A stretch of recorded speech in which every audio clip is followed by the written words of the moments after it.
Amen. Et cet après-midi, je vais encore vous parler de celui qui a changé ma vie. Parce que si Jésus n'avait pas changé ma vie, je ne serais pas là. Je ne serais pas là non seulement dans ce lieu, et encore moins en train de vous parler d'une vie nouvelle, mais parce qu'il a transformé ma vie et puis il a transformé aussi la vie de beaucoup ici. Nous avons non seulement cette responsabilité, mais cette joie de nous rassembler pour dire au monde qui est Jésus-Christ. Amen. Et ce qu'il a fait autrefois, ce qu'il est capable de faire aujourd'hui et ce qu'il fera encore demain. Il y a des textes des Écritures qui sont formidables et qui nous parlent d'une manière vraiment très directe. Il y a des textes qui sont plus compliqués mais qui sont aussi très riches. Et il y a un psaume que tout le monde connaît.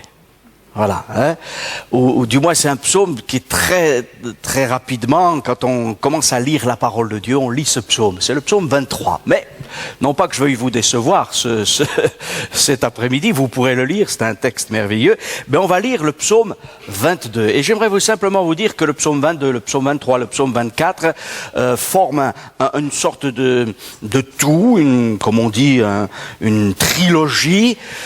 Le psaume 22 nous parlant des souffrances et du triomphe de Christ. Le psaume 23 nous parlant de ce Jésus qui, comme un bon berger, nous accompagne dans ce temps présent jusque même dans nos derniers moments sur cette terre. Et le psaume 24 qui parle de la grandeur de Jésus. Et même il faut élever les portes, il faut élever les linteaux pour que le roi de gloire puisse passer. Amen. Et finalement, on a besoin de réaliser que Jésus, c'est celui qui est mort à la croix, qui a souffert pour nous. C'est aussi un berger qui va nous accompagner et qui va être fidèle, comme l'a dit notre frère tout à l'heure dans les chants, qui est là, qui est vraiment, qui prend soin de nous. Malgré parfois nos incompétences, nos imperfections, et puis ce Jésus qui va revenir. Amen. Et rien n'est suffisamment grand pour que Jésus puisse passer. Il faut élever les linteaux des portes. Non pas que c'est pas la dimension physique de Jésus qui est importante, mais c'est sa grandeur spirituelle et morale qui est à nul autre semblable. Alors on va lire le psaume 22, si vous le voulez bien, il est long. On va pas commenter verset par verset, mais on verra les grandes lignes de ce psaume qui sont magnifiques parce que c'est un psaume prophétique. Amen. Et en lisant ces psaumes qui sont des prières, des louanges qui étaient chantées, eh bien il y a là toute la perspective de Jésus-Christ, le Fils de Dieu. Psaume 22, voici ce qui est écrit au chef des chantres sur biche de l'aurore, c'était un instrument de musique. Psaume de David. Mon Dieu, pourquoi m'as-tu abandonné? Et t'éloignes-tu sans me secourir, sans écouter mes plaintes? Mon Dieu, je crie le jour et tu ne réponds pas. La nuit, je n'ai point de repos. Pourtant, tu es le Saint. Tu sièges au milieu des louanges d'Israël. En toi se confiaient nos pères, ils se confiaient et tu les délivrais. Ils criaient à toi et ils étaient sauvés. Ils se confiaient en toi et ils n'étaient point confus. Et moi je suis un ver et non un homme, l'opprobre des hommes et le méprisé du peuple. Tous ceux qui me voient se moquent de moi, ils ouvrent la bouche, secouent la tête. Recommande-toi à l'Éternel, l'Éternel le sauvera, il le délivrera puisqu'il l'aime. Oui, tu m'as fait sortir du sein maternel, tu m'as mis en sûreté sur les mamelles de ma mère. Dès le sein maternel, j'ai été sous ta garde. Dès le ventre de ma mère, tu as été mon Dieu. Ne t'éloigne pas de moi quand la détresse est proche, quand personne ne vient à mon secours. De nombreux taureaux sont autour de moi, des taureaux de Basan m'environnent. Ils ouvrent contre moi leur gueule, semblable au lion qui déchire et qui rugit. Je suis comme de l'eau qui s'écoule, et tous mes os se séparent. Mon cœur est comme de la cire. Il se fond dans mes entrailles. Ma force se dessèche comme l'argile et ma langue s'attache à mon palais. Tu me réduis à la poussière de la mort, car des chiens m'environnent. Une bande de scélérats rôde autour de moi. Ils ont percé mes mains et mes pieds. Je pourrais compter tous mes os. Eux, ils observent. Ils me regardent. Ils se partagent mes vêtements. Ils tirent au sort ma tunique. Et toi, Éternel, ne t'éloigne pas. Toi qui es ma force, viens en hâte me secourir. Protège mon âme contre le glaive. ma vie contre le pouvoir des chiens. Sauve-moi de la gueule du lion, délivre-moi des cornes du buffle. Je publierai ton nom parmi mes frères, je célébrerai au milieu de l'assemblée. Vous qui craignez l'Éternel, louez-le. Vous tous, postérité de Jacob, glorifiez-le. Tremblez devant lui, vous tous, postérité d'Israël. Car il n'a ni mépris, ni dédain pour les peines du misérable, et il ne lui cache point sa face. Mais il écoute quand il crie à lui. Tu seras dans la grande assemblée l'objet de mes louanges. J'accomplirai mes vœux en présence de ceux qui te craignent. Les malheureux mangeront et se rassasieront. Ceux qui cherchent l'Éternel le célébreront. Et que votre cœur vive à toujours. Toutes les extrémités de la terre penseront à l'Éternel et se tourneront vers lui. Toutes les familles des nations se prosterneront devant ta face, car à l'Éternel appartient le règne. Il domine sur les nations. Tous les puissants de la terre mangeront et se prosterneront aussi. Devant lui s'inclineront tous ceux qui descendent à la poussière, ceux qui ne peuvent conserver la vie. La postérité le servira. On parlera du Seigneur à la génération future. Quand elle viendra, elle annoncera sa justice. Elle annoncera son œuvre au peuple nouveau-né. Amen. Amen. Un texte magnifique, et je vous invite à lire le psaume 23 et le psaume 24. Voilà, chez vous, tranquillement. Les psaumes sont des textes faciles à lire, mais ce psaume 22 est un psaume prophétique. Et il y a là, dans ce psaume, déjà deux grandes parties. Je pense que vous l'avez réalisé. Une partie où le psalmiste qui se met à la place du Messie qui souffre, eh bien, par le Saint-Esprit va décrire toutes ces souffrances du Messie, du crucifié de Golgotha. Et puis, à un moment donné, au verset après, 22 versets, où il est question de souffrance, d'abandon, de gens qui sont remplis de haine, de souffrance physique, psychologique, morale, spirituelle, eh bien, il y a un changement complet. Et à partir du verset 23 jusqu'à la fin de ce texte, il est question de publier quelque chose de beaucoup plus positif, des malheureux qui vont être rassasiés, etc. Et une nation sainte qui va sortir et une bénédiction pour le monde entier. Amen. Vous savez qu'il y a des gens qui pensent avoir inventé la mondialisation. Alors on dit mais non, depuis quelques siècles c'est la mondialisation, voilà. Hein. Mais malheureusement une mondialisation qui nous remplit de souffrance, avec des crises économiques, des crises sociales, avec des gens qu'on prend dans des bateaux, hein, on les met comme on leur fait payer un prix faramineux en leur disant de l'autre côté c'est l'Eldorado, c'est formidable, et après on les abandonne en pleine mer comme si c'était même pas, on ferait même pas ça avec, excusez-moi, du bétail, même pas des objets précieux. On se moque d'eux, tant pis s'ils meurent.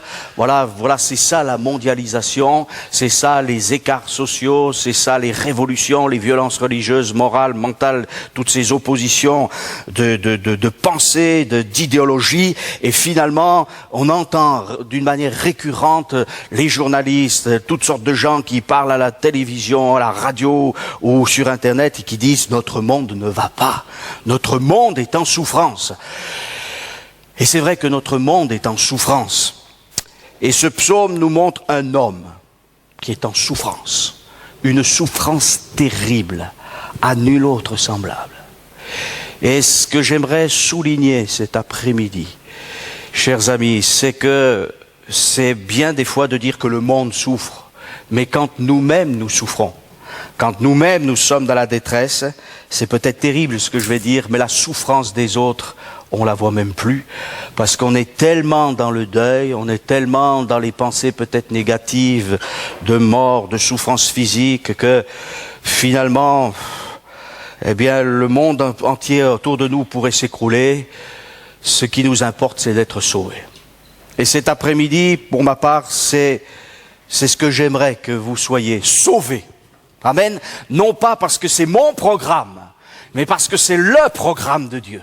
Amen. Jésus dira, celui qui croira et qui sera baptisé sera sauvé. Et pour croire, il faut d'abord entendre le message de l'Évangile. Il faut entendre le message d'un Dieu qui nous comprend dans notre souffrance, dans notre misère, qui connaît aussi notre péché, nos folies, nos révoltes, nos rébellions, nos méchancetés.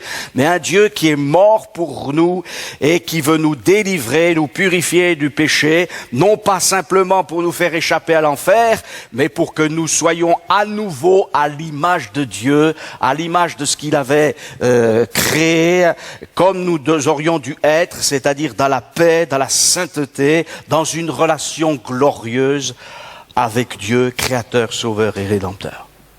Amen. Et il y a quelqu'un qui comprend notre souffrance parce qu'il a souffert. On m'a rapporté le témoignage d'un musulman qui se posait beaucoup de questions à propos de Dieu, à propos des fautes, à propos du péché, et aussi par rapport à la souffrance. Et il disait dans son raisonnement, mais comment ce Dieu qu'on me présente peut-il comprendre ma détresse et ma souffrance, parce que je souffre.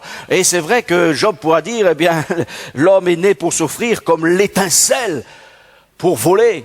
Et on a l'impression que notre vie, c'est comme une étincelle, vous savez, qui passe là et qui disparaît, et puis une grande souffrance, comme une grande brûlure. Et puis tout disparaît. Non, mais nous ne sommes pas appelés à disparaître dans la souffrance ou à chercher à rentrer dans une espèce de nirvana où notre identité n'existerait plus. Ça, c'est des idéologies diaboliques. Non, et cet homme, eh bien, se posait des questions. Il disait, Dieu ne peut pas me comprendre parce que Dieu ne sait pas ce qu'est la souffrance. Mais il connaissait pas le vrai Dieu. On lui avait présenté un Dieu, mais pas le vrai Dieu. Parce que le vrai Dieu, il connaît la souffrance. Et il est venu souffrir pour nous. Amen. Et il a pris nos souffrances, il a pris nos péchés, il a pris nos détresses. Et là, il y a un cri déchirant, ce psaume, vous savez, pourtant les psaumes, ce sont des chants, il y a même dans les manuscrits, dans certains manuscrits, des marques de cantillation, etc. Ben là, on sent qu'il y a quelque chose qui est, ce verset 2, c'est un cri déchirant, un cri de détresse et un cri terrible. Parce que le psalmiste dit, mon Dieu, pourquoi m'as-tu abandonné? C'est terrible ça. Être abandonné, se sentir abandonné. On peut comprendre d'être abandonné des hommes. Mais certainement la chose la plus terrible quand on croit à l'existence de Dieu, c'est d'être abandonné de Dieu. Parce que je crois qu'être abandonné des hommes, on en a l'habitude. Et puis nous-mêmes, nous avons abandonné les autres. Peut-être qu'on ne les a pas secourus.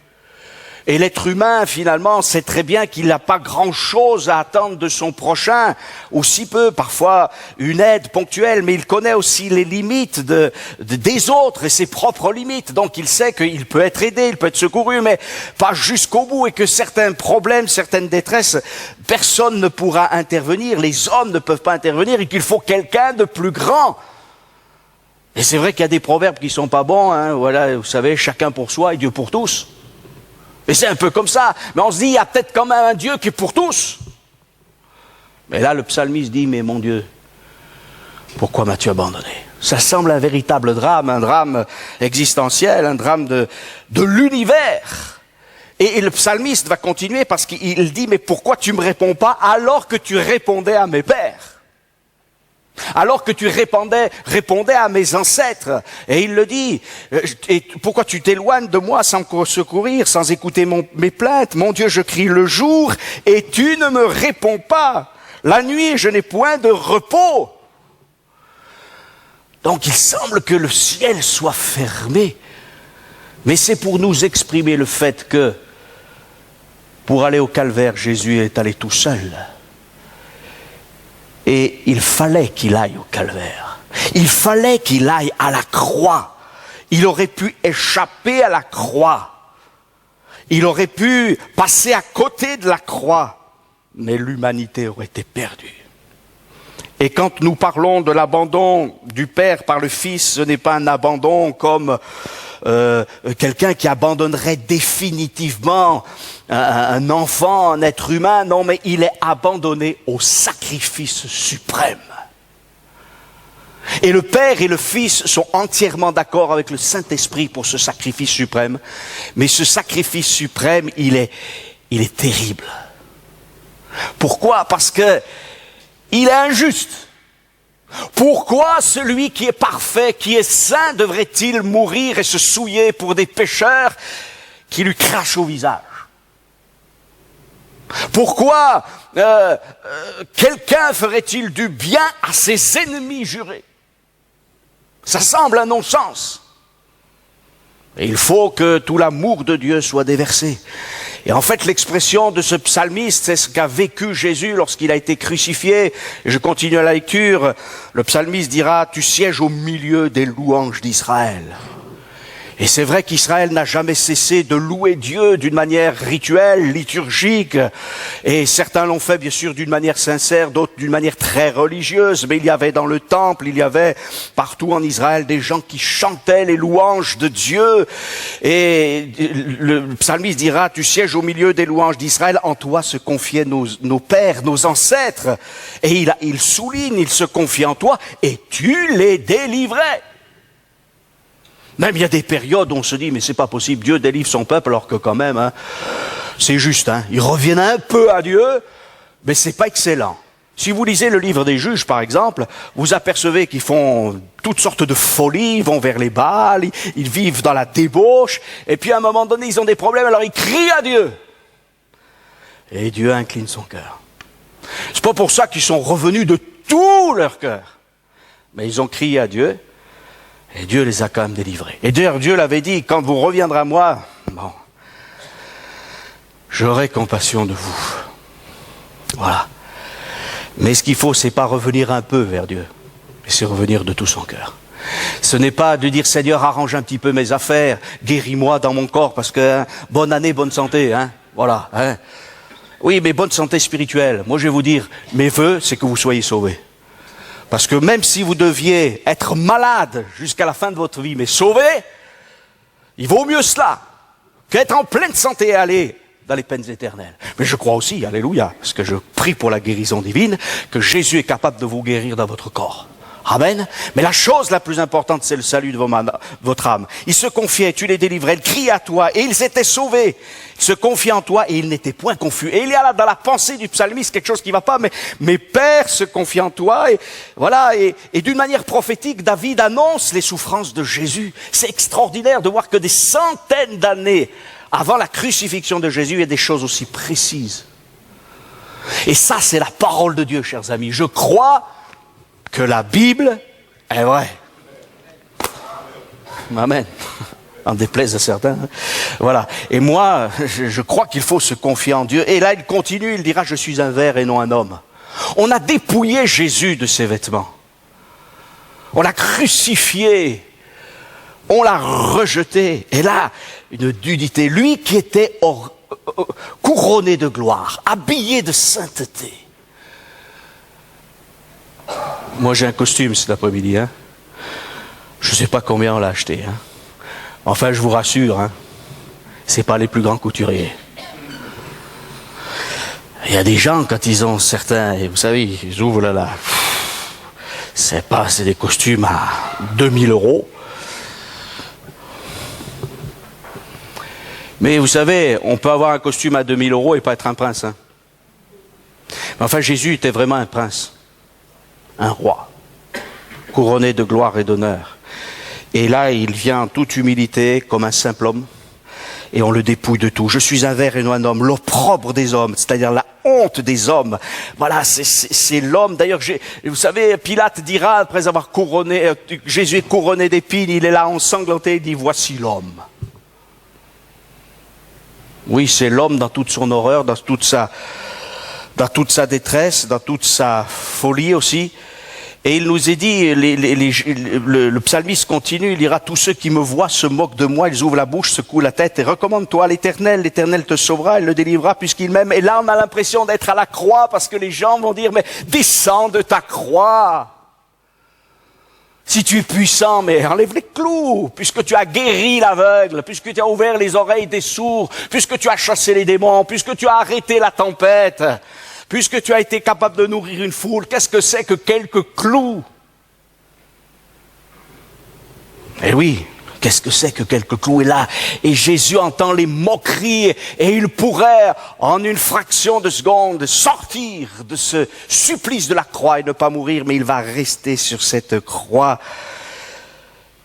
Et le verset 10 et le verset 11 nous parlent de l'incarnation du Fils de Dieu. Oui, tu m'as fait sortir du sein maternel. Dès le sein maternel, j'ai été sous ta garde. Dès le ventre de ma mère, tu as été mon Dieu. On pense que ce texte fait référence au fait qu'on prenait l'enfant et on le mettait aussi sur les genoux du Père, quand il venait de naître, pour bien marquer l'appartenance.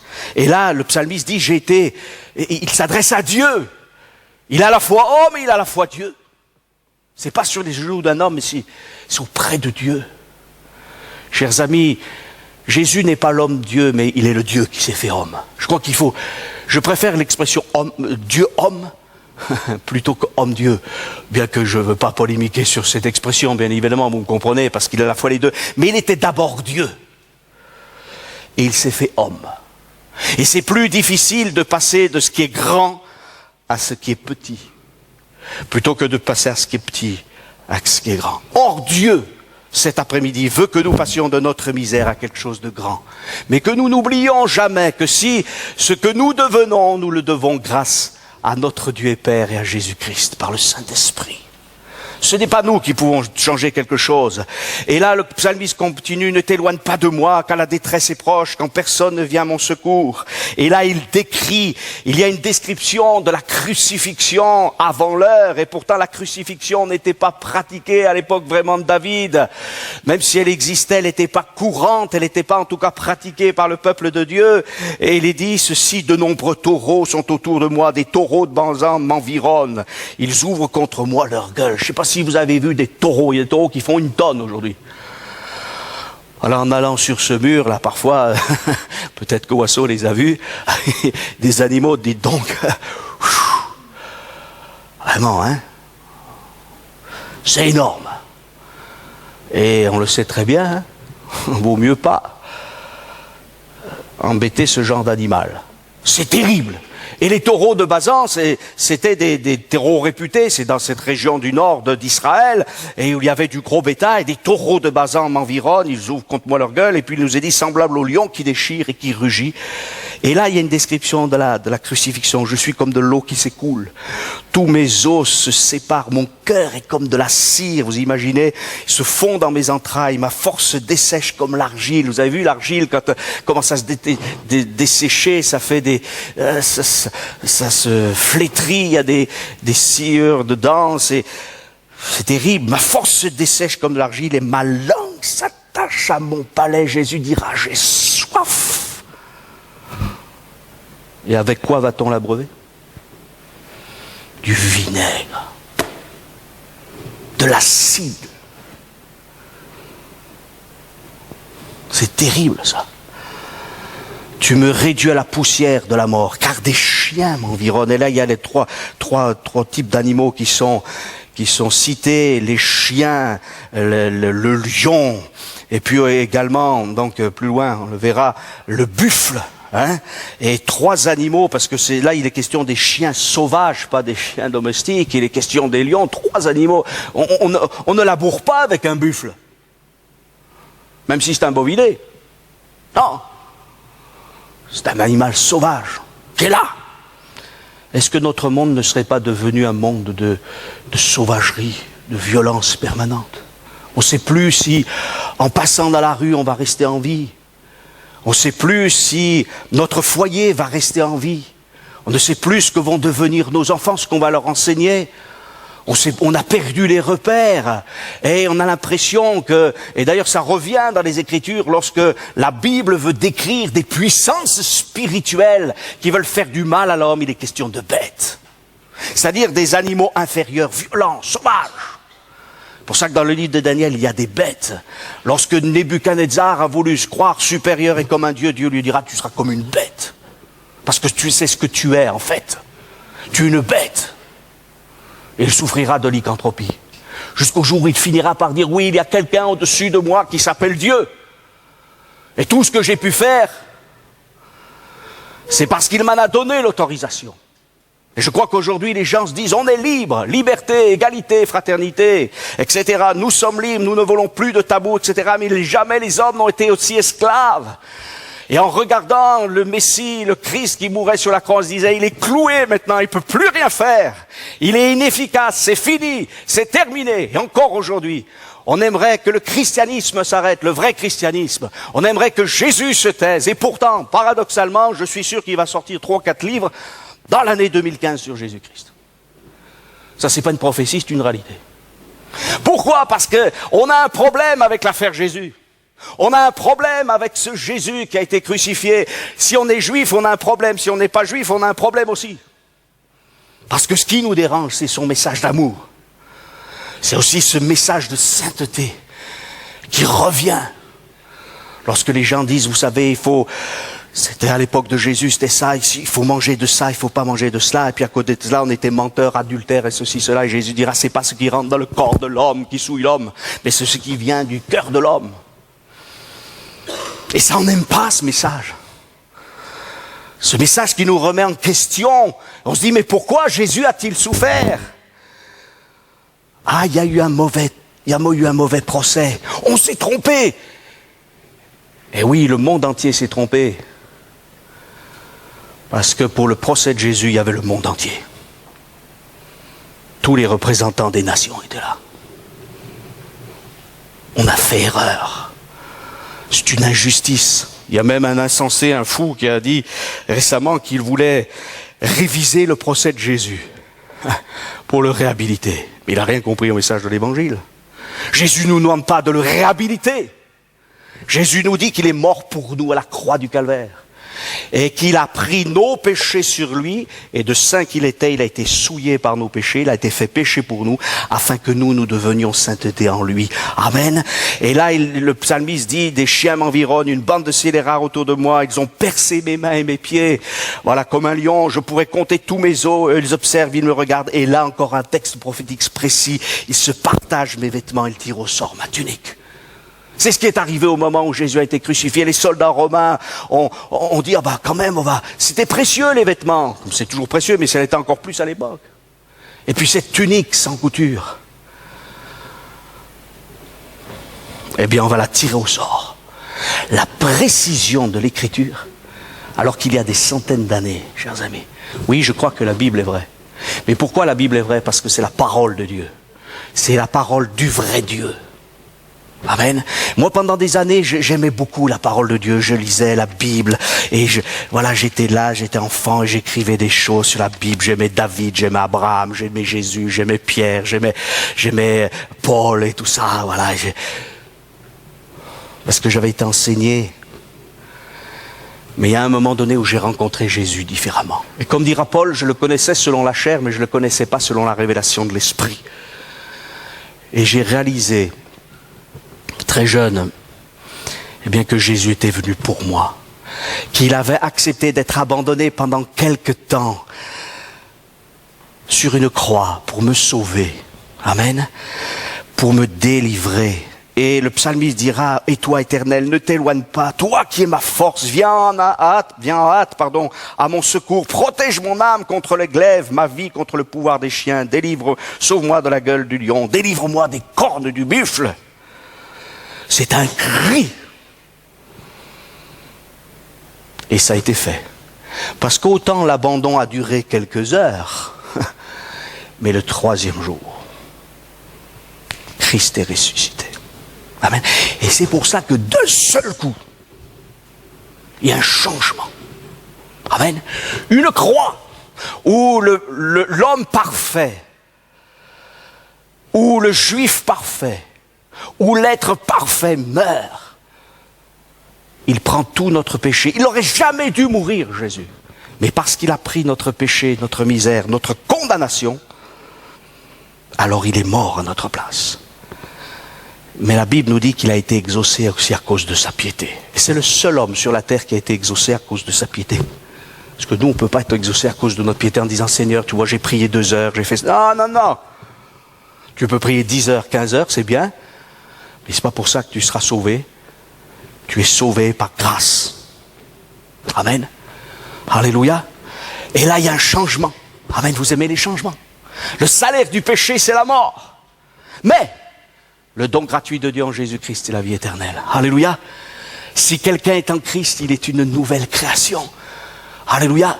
Et peut-être vous avez crié à Dieu, peut-être même vous avez dit, moi je me rappelle de cet homme qui est en plein, alors qu'il était là, c'était un vieux témoignage, mais j'ai connu cet homme et il s'est fait baptiser, il avait plus de 80 ans, il avait fait la guerre, il avait participé à la résistance et tout ça, à un moment donné, il avait failli être fusillé, il a crié à Dieu avec ses prières rituelles, il comprenait rien et il a échappé à la mort.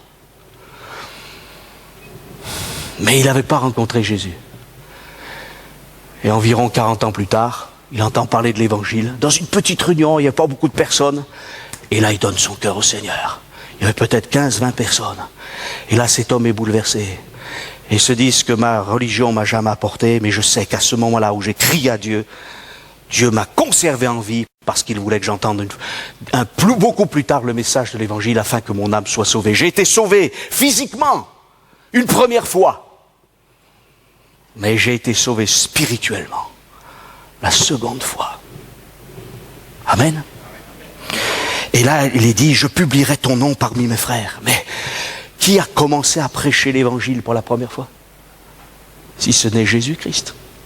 Le royaume de Dieu est proche. Confiera ensuite ça à son Église, à ses disciples. Je célébrerai au milieu de l'assemblée. Vous qui craignez l'Éternel, louez-le. Vous tous, postérité de Jacob. Il s'adresse bien sûr au peuple d'Israël. Tremblez devant lui, vous tous, postérité d'Israël. Et là, il y a quelque chose de magnifique parce qu'il nous a dit, car il n'a ni mépris ni dédain pour les peines du misérable. Alléluia, vous sentez dans la peine, misérable, à cause de votre péché, à cause de ce que vous avez fait. Peut-être il y a quelqu'un qui a tué quelqu'un ici, je sais pas. Peut-être quelqu'un qui est en prison, qui a trompé son mari, sa femme. Peut-être que tu t'es drogué, peut-être que tu as fait toutes sortes de choses, tu te dis mais c'est affreux, j'espère que personne ne le sait, mais lui il le sait. Et toi tu es dans la peine, à cause de ton péché. Moi j'ai jamais rencontré des gens qui m'ont dit moi le péché, c'est pas vrai, même quand on vous le dit à la radio, à la télévision, n'y croyez pas. Vous savez pourquoi? Parce que là c'est la grande diffusion, faut qu'on ait un regard bien médiatiquement correct. Mais quand on est seul à seul, avec quelqu'un en qui on se confie, on dit, vous savez, monsieur ou madame, j'ai de l'argent, j'ai ceci, ça, mais je suis pas heureux. Alors on dit à ceux qui ont de l'argent ou qui n'en ont pas, ceux qui ont de la santé ou ceux qui n'en ont pas, ceux qui ont de la force ou ceux qui n'en ont pas, ceux qui ont du succès ou ceux qui n'en ont pas, Jésus vous aime, il est mort pour vous, vos péchés peuvent être purifiés, vous pouvez devenir une nouvelle personne. Alléluia. Et il nous est dit, il n'a pas de mépris ni dédain pour les peines du misérable, il ne cache point sa face, mais il écoute quand il crie à lui. Amen. Jésus a accepté d'être abandonné pendant 6 heures sur une croix pour sauver l'humanité et il veut répondre à ta prière cet après-midi. Amen. Et si tu lui dis, Seigneur, je suis un pécheur, une pécheresse, je te donne ma vie. Seigneur, je capitule devant toi, je m'offre à toi. Alors tu verras, il te bénira, il te sauvera. Et il nous est dit, il écoute quand il crie à lui. Tu seras dans la grande assemblée, l'objet de mes louanges. J'accomplirai mes vœux en présence de ceux qui te craignent. Les malheureux mangeront et se rassasieront. Oh, peut-être que même pendant les fêtes, les gens ont beaucoup mangé, mais ils ne sont pas rassasiés. Ce n'est pas le foie gras et le homard. Si vous avez mangé de ça. Parce qu'il y a des gens, ils n'ont pas mangé pendant Noël. Hein. Il y a des gens qui sont dans la détresse. Mais cette faim terrible. Et on peut aller partout. On peut aller voir le psychanalyste, le médecin. On peut aller voir la voyante. On peut aller voir celui qui fait de toutes sortes de pratiques religieuses. On va aller dans tel et tel lieu religieux. On va aller voir des gens. On va écouter toutes sortes de choses. Mais on a faim. Il y a quelqu'un qui peut combler notre faim, qui peut combler notre soif. C'est le Seigneur. Les malheureux mangeront et se rassasieront. Ceux qui cherchent l'Éternel le célébreront. Amen. Que votre cœur vive à toujours. Et là, toutes les extrémités de la terre penseront à l'Éternel et se tourneront vers lui. Toutes les familles des nations se prosterneront devant ta face. C'est aussi quelque chose de prophétique qui est déjà là avec l'Église, qui rassemble des millions et des millions d'hommes et de femmes qui ont rencontré Jésus-Christ comme leur sauveur personnel. Et je laisse quelques versets. Il nous est dit, tous les puissants de la terre mangeront et se prosterneront aussi. La postérité le servira. On parlera du Seigneur à la génération future. Amen. Il y a quelque chose qui est formidable que j'ai apprécié dans la parole de Dieu, c'est que Dieu aime toutes les générations. Même si certaines générations semblent plus récalcitrantes au message de l'Évangile. Mais Dieu est un Dieu qui aime toutes les générations. Vous savez, on a entendu parfois des gens qui disaient « Oh, de notre temps ». C'était pas comme ça. Attention, le péché, il a toujours existé quand même. Et quand on connaît bien l'histoire, Sodome et Gomorrhe, c'est pas d'hier. Du temps de Noé, les hommes étaient violents. Du temps des Grecs, des Romains, des Babyloniens, et au cours des siècles, Moyen-Âge et tous les tyrans de la terre nous ont prouvé que le cœur de l'homme est corrompu. Mais Dieu aime toutes les générations. Mais cet après-midi, j'aimerais qu'on puisse prier.